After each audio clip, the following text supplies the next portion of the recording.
あなたは行き過ぎた趣味が人生を滅ぼすことを知っているだろうか。18世紀のイギリス、この時代に現代医学の父と呼ぶべき天才の外科医がいました。その人物の名はジョン・ハンター。当時まだまだ未発達だった医学を実験と観察による科学的なアプローチによって革命的に進歩させます。その功績から当時のイギリス国王ジョージ3世の主治医となり、晩年には英国軍の外科医療の最高責任者、外科軍医総監にもなったんです。さらに医療教育にも力を入れて後の名医を多数輩出するなど、まさに医学史の転換点となった傑物ジョン・ハンター。ところがジョンを知る人物は彼に対して強い恐怖心を抱いていたんです。一体なぜか。その謎を解き明かすのがこの3つの写真なんです。あなたは何か気がつきますか？これらが示すジョンの正体、それは医学史上最もイカれたマッドサイエンティストだったんです。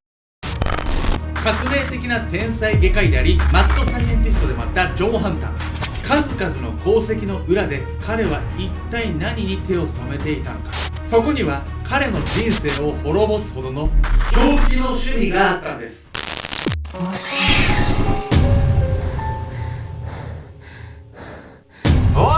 領域展開ケンちゃんです。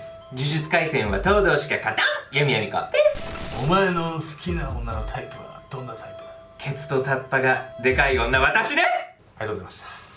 本日ご紹介するのはですね、天才外科医と呼ばれながらもマッドサイエンティストの顔を持つジョン・ハンターという男。医者のサイコパスっていうのがいっちゃん怖いのよこれ。知能もあってそれを悪に生かすみたいなところがちょっと怖いですよね。記憶とか消されそうじゃない？皆さんも趣味とか何かハマりすぎて結果ちょっと悪いことになっちゃったとか、そういう経験がねあったらね、メトラの皆さんぜひコメント欄でね教えてください。行き過ぎた趣味とか教えてほしいよ。本日はね3つの写真からジョン・ハンターがハマっていた怖い趣味とは何だったのか、その恐ろしすぎる癖について見ていきたいと思います。鬼人のゆえん。こちらの写真をご覧ください。これはロンドンにあるハンテリアン博物館の写真。ジョン・ハンターという人物を何よりもよく表している一枚なんです。ジョンは表向きは18世紀のイギリスを代表する天才外科医でした。人工授精を初めて成功させた人物としても知られており、その功績は枚挙にいとまがありません。彼の患者には国王ジョージ3世のほか、神の見えざる手で知られるアダム・スミスなど教科書に載る偉人も。さらにひとたび軍医を務めれば外科医療の最高責任者、外科軍医総監に任命されるなど、まさに傑物だったんです。では彼は他の外科医と比べて何がそんなに違っていたのか。それは病気に対するアプローチ方法。実はこの時代は医学が全く進歩しておらず、平均寿命はなんとわずか37歳。人間が病気になる理由を体液のバランスが悪いと考えていたんです。やば、今と比べちゃいけないけど医療のレベル低すぎない？ちょっと怖いこの時代。もう医学がね中世で止まってたんですよ。今みたいにね科学的なね実験実証に基づいたものではなかったんです。この体液への考え方は死体液説と呼ばれ、人間の体液は血液を基本に血液、粘液、黄炭液、黒炭液の4つからなり、そのバランスが崩れると病気になるという理論だったんです。なんだそれ。この理論に基づき当時の医者が施す治療は体液のバランスを整えること。具体的には遮血と呼ばれるあえて体に傷をつけて出血させる手法や、下剤で嘔吐、下痢を引き起こしたりなど、風邪だろうがなんだろうがとにかく体内の悪いものを排出させるの一点張りだったんです。また戦争によって負った怪我はとにかく切断、しかも消毒という概念がなく手洗いすらせずに治療を行うため、感染病が蔓延することもしばしば起こっていました。医療体制が絶望的に未熟だったんです。しかもね手術の際には痛め止めとかねないんです。切られてそれ耐えれんの？それどうすんの？って痛がるさ患者いるじゃん。どうすんのそれ？手で押さえてたんだって意味怖すぎまる。そんな中、天才のジョンは医療に科学を持ち込みます。科学とはつまり実験と観察。体調不良は何によって生じるのか、健康な人間の臓器と病気の臓器を比較し治療法を思案。そしてすぐに人間には行わず、まずは動物実験、観察から仮説を導き出し、それを実験で検証するというまさに科学的なアプローチは医療を何十年分も進歩させます。その功績もあり、ジョンの死後には科学外科の創始者という異名が贈られました。ジョンのこの姿勢は世間の関心を集め、彼のもとにはは多くの門下生が集まります。彼は生徒にただ知識を与えるだけでなく、この科学的な手法、そしてその考え方を叩き込んだんです。その結果、生徒の中には後に世界を未曾有の危機に陥れる天然痘という感染症のワクチンを開発した医師エドワード・ジェンナーという偉人も現れたほどなんです。この人のことさ全然知らなかったんだけど、めちゃくちゃすごい人じゃないこの人。いやそうなんですよ、もう実績に関してはね、もうピカイチだったんです、でもサイコパスなんですよねそのね栄光ある実績の裏で彼は一体何をしていたのか。ジョンは死後世間に2つの衝撃を与えます。一つは多額の借金。これほど仕事で成果を出し国王すら相手にしていた医者が裕福どころか金に困っていたんです。しかもその額は非常に莫大。返済のため家はおろか家具など金目のものは全て売却し、さらに息子は通っていた大学を退学する羽目に。天才外科医が一体なぜこれほどの借金を抱えることになったのか。その回答となるものこそ2つ目の衝撃。ジョンがこの仕事の裏で没頭していたイカれた趣味だったんです。彼は政府にあるものを売ったんです。それは自宅に陳列されていた自慢のコレクション。これはそのまま博物館の所蔵になります。そう、それこそがハンテリアン博物館。ここに展示されたジョンのコレクション、それは生物の標本だったんです。標本って剥製じゃないけど形のまんま取っとくやつでしょ。まあそうですね、なんか子供の頃だって皆さん蝶々とかね貼り付けにしたりとか、飾ったりとかねあると思うんですけど、あれのこう臓器とか人体の一部みたいなバージョンだと思ってもらえばいいんですけど、想像してみてください。もう怖すぎますよねそれ。だってこの部屋とかにさ臓器飾ったりみたいなもんですよ。いやもう怖い怖いイン怖い。テリアとしても良さそうな。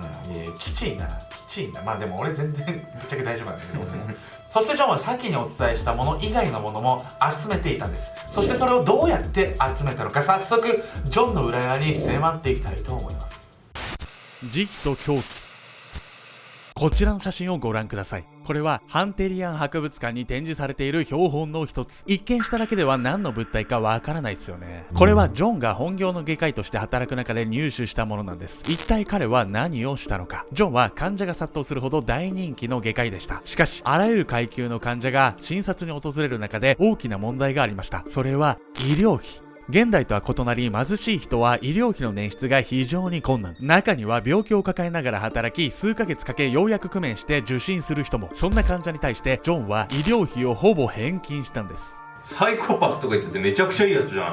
いやそうなんですよ。なんかこうアルゴメトリーでよくあるんですけど、うん犯人のねいいとこっていうのもあって、結局ねこう二元論じゃないですよ。いい人か悪い人かじゃなくて、ある人のいい面もあるし悪い面もねあって、それは誰がどう見るかっていうね、結局いいか悪いかってこう人間の主観なんで、まあ、そういったことがね分かるような分かりやすすぎる人物でもあると思うんですよね。はい。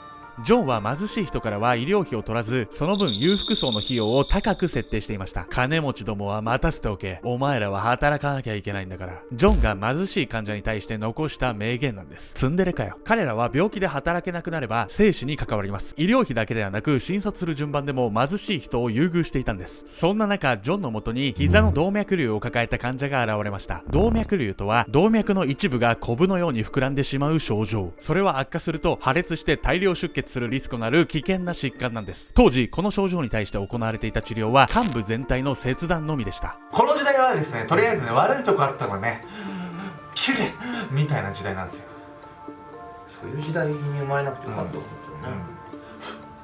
ここでジョンは新たな手法を開発します。それは後にバイパス手術と呼ばれるもの。膨らんでしまった動脈に正常な動脈をくっつけることで血液の流れを正常に戻そうという手術。しかし当時は麻酔がない時代、足を切開する必要のあるこの方法は耐え難い苦痛を伴うんです。そこでジョンは持ち前の神業を披露し、この手術をわずか5分で終わらせたんです。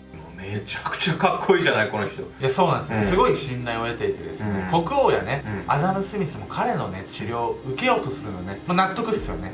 でまあその功績がね認められて、ジョン・ハンターの名字を取ってね、この手術はハンター法というね手術としてね有名になっていくんです。しかしここで問題となるのはその医療費。この時初めて行われた方法の手術には一体どんな値段がついてしまうのでしょうか。患者は決して裕福ではなく多額のお金は支払えません。そこでジョンは医療費の代わりにあるものを要求するんです。それはなんと死後の足なんです。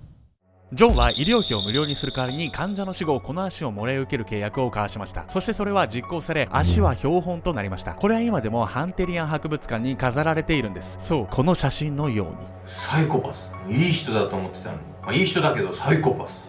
でもお金取らないんだよな、こいついいやつなんだよな。いいやつじゃないもん。いいやつなんだよ。でもちょっといかれてんだよな。この足の一見のようにジョンは人間の体に強い関心を抱いていました。先にお見せした博物館の写真なんですが、ここには大量の人間の標本が展示されています。その総数はなんと1万4000。怖すぎ。1万 4000？ 1万4000ですよ。でもね、まあ人間だけではないんですけど、いろんな生物の合算値ではあるんですけど、それにしてもね多いですよね。しかも人間のやつも結構あったんですよ。数字が途方もなさすぎてさ、何百とかなら分かるんだけど、1万4000ってどうやって集めるのそれ、そもそも。いい質問ぬ。いい質問ぬ。早く教えなさい。まあそこはね、ちょっとね、今回のお話のね、ポイントでもあってですね、ジョン・ハンター一体これだけの数をどっから仕入れていたのか見ていきましょう。趣味の極致。こちらの写真をご覧ください。これもハンテリアン博物館にて展示されている標本。その身長差から大人と子供のように思われるかもしれませんが、実は2人とも大人なんです。左の人物は当時巨人症と呼ばれた病気にかかっていた通称アイルランドの巨人チャールズ・バーン。その身長はおよそ 2.3 メートルなんです。でか。ジョンは生前のチャールズの存在を知った時、何としてもこの人間の標本を手に入れたいと考えたんです。メトラも私たちもさ、人体模型とかはまあ見たことあるし、人骨も見たことあるんだけどさ、生きてる時の名前聞かされるとちょっと気持ち悪くなってくるから。このジョンもさ、チャールズが生きてる時から、こいつ標本にしてえなって思うあたり、もうサイコパスですよね。もうほんと意味わかんないよね。ジョンはとにかく変わった特徴を持っている人間に強い関心を抱いていました。博物館は他にも体の一部が結合している双子、シャムソーセージの標本などもありました。彼はそもそもこのような好奇心から医療の道に進んだ人物なんです。兄が解剖学者であり、その兄に弟子入りするということで医学界に足を踏み入れました。もともと大工をやっていたこともあり、手先が器用で解剖の天才だったんです。そんなジョンは外科医として働き始めてからも、仕事の合間を縫っては連日死体を解剖します。仕事が朝9時から始まるため、朝5時に起きて解剖していました。寝起き5時から人体解剖を吐くわよ、これはもう。まあでもね、ジョンからしたら趣味なんでしょうけど、ちょっとまあ怖いっすよね。いくら好きだとしてね。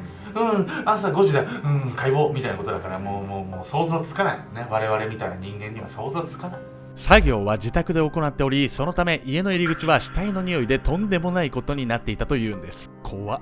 ですが、そもそもジョンは一体どうやって死体を入手していたのか。現代の日本では基本的に死体は火葬されます。例外は何か事件に巻き込まれた場合に検視解剖が行われることぐらいなんです。個人の趣味のために人間の死体を手に入れる方法はありません。では当時18世紀のイギリスは、入手ルートの主流は処刑された人の死体なんです。ですがこれは数が少ないんです。ジョンの兄のような解剖学者も死体を求めるため、なかなか倍率が高いんです。そこでジョンが目をつけたのは死体泥棒。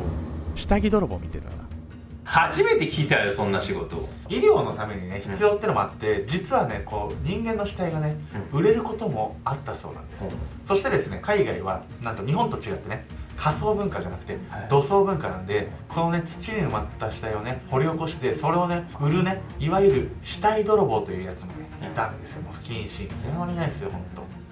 ジョンはこの死体泥棒から死体を購入していました。このようなお金の使い方をしていたため、多額の借金を抱えていたんです。またなんと自らも死体泥棒になっていたんです。数々の功績の残した伝説の外科医は、その趣味の中で犯罪者となっていたんです。そんな中、ジョンが目をつけた人物が先にお見せしたアイルランドの巨人チャールズ・バーンなんです。彼はその身体的特徴を生かし、見せ物小屋で働いていました。イギリスにおけるこの時代の見せ物小屋は、変わった外見の特徴を持つ人間を見せ物にしたショーのことで、別名をフリークショーというんです。この見せ物小屋に変わった特徴を持った人間を見ようと多くの人が集まり、そこでチャールズは大人気。しかし彼もいつしか飽きられるようになり、叫びたりの日々を送り始めます。それを知ったジョンはチャールズの死期が近いと考えたんです。そこでジョンは彼に会いに行きます。そして悪魔のような依頼をするんです。大金を払うから死んだら体をくれ。怖えわこのオファー。今まで聞いた頼み事で一番怖い、これ。まあ確かに、もちろんね、これ初対面で言われたチャールズからしたら恐怖以外何も怖くないですよね。こいつに殺されんじゃねみたいな。はじめまして、死体くださいでしょ。どうも、はじめまして、ジョンです。死んだら死体ください。意味わかんない。しかしこれで諦めるほどジョンは潔い男ではないんです。正攻法がダメなら奥の手。彼は人を雇い、チャールズが死ぬまで見張らせます。自分が死後を切り刻まれるかもしれないと恐れたチャールズは、友人に死後は棺を海に沈めるように依頼をします。どんな依頼や。そしてチャールズは亡くなり、友人は彼の依頼を実行するんですが、棺の中に入っていたのは石でした。なんとジョンは葬儀屋を買収。依頼されていた友人に酒を飲ませて酔わせ、その隙に中身を入れ替えていたんです。無事チャールズの死体を手に入れたジョンは彼のために前もって入手していた大鍋を使い、亡骸を骨だけの状態にして標本に。チャールズの願いは叶わず、ジョンによってこのような状態になってしまったんです。その後ジョンはチャールズの標本の存在をしばらく隠していたんですが、入手してから3年後、著名な肖像画家に自らの肖像画を依頼し、その際に標本を見切れさせるんです。それはコレクションを自慢したいという恐ろしすぎる虚栄心によって行われた奇行でした。天才外科医として医学界に革命を起こしつつも、非合法な手段で死体を調達解剖しコレクションした希代のマッドサイエンティスト。趣味への常軌を逸した愛情はその輝かしい功績の評価すらねじ曲げることになったんです。趣味は人生を彩るものではあるんですが、ここまでいくとむしろ人生を破壊するほどのもの。しかし難しいのは、大事をなすにはジョンのような一種の狂気も必要だと僕は思うんです。ここまでの傑物になれたのは、それだけ人間というものに強い興味を持てたから。ジョンの好きなものに対する狂気に満ちたパワーが異次元の努力量につながったのかもしれません。メトラのね、皆さんもね、熱中しすぎて失敗したことあると思うんですよ。例えば仕事を頑張りすぎて彼女に振られてしまったとかね、絶対あると思うんですよ。絶対ね。教えてほしいわね、そうメトラの皆さんね。